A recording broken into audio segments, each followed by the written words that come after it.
about diversity. And I think as a leader, you need to bring that in and also be your whole self. And, you know, when I went to the Pentagon, there's a lot of focus on diversity in the Pentagon. And I had a colleague who was, he was deaf.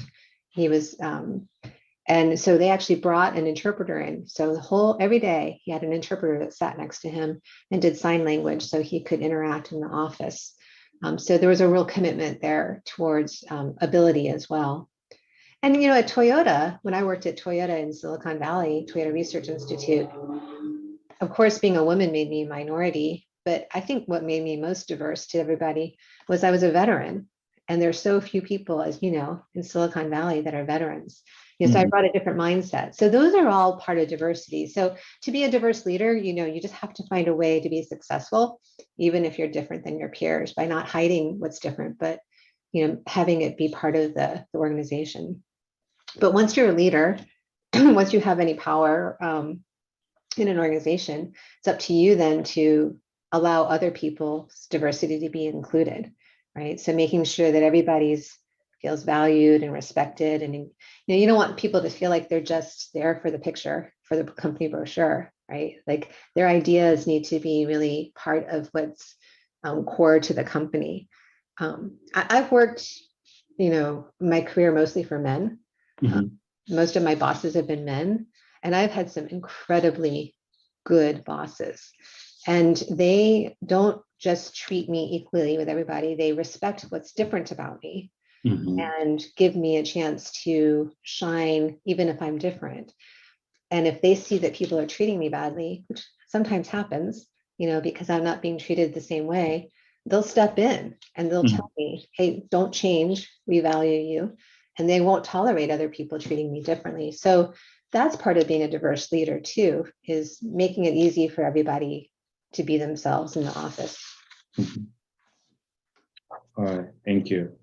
When I joined USJC, what fascinated me was everybody had voice, right? That's a good thing, and especially under 30s group or under 40s or 30s group, yeah. And usually, you know, especially Eastern Asian culture, age matters, right? And then, yeah, we respect elders, and in the business world, especially a very, very strong culture. And then when I joined, when I attended the Tokyo session back in 2015, you know, there are many Japanese American business legends. They're very successful people, right? And then my age group, but what amazed me was those under 30 group. Very active and energetic, and I wish I was in the group. I was like around 40 group. It's like an air pocket in between the legends. Those younger kids. And you know, it's interesting. We have a mentoring program that we started at USJC, and so the mentees have been, for the most part, under 40, and then we find them a mentor, and generally over 40, sometimes way over 40. And every single pair sincerely tells me that they learned from each other.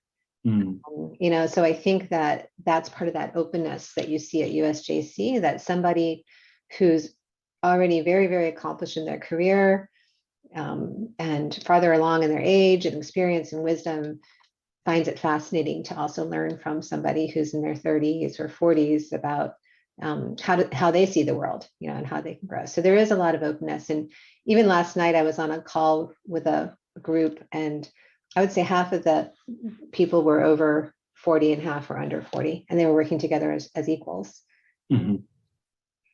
Yeah.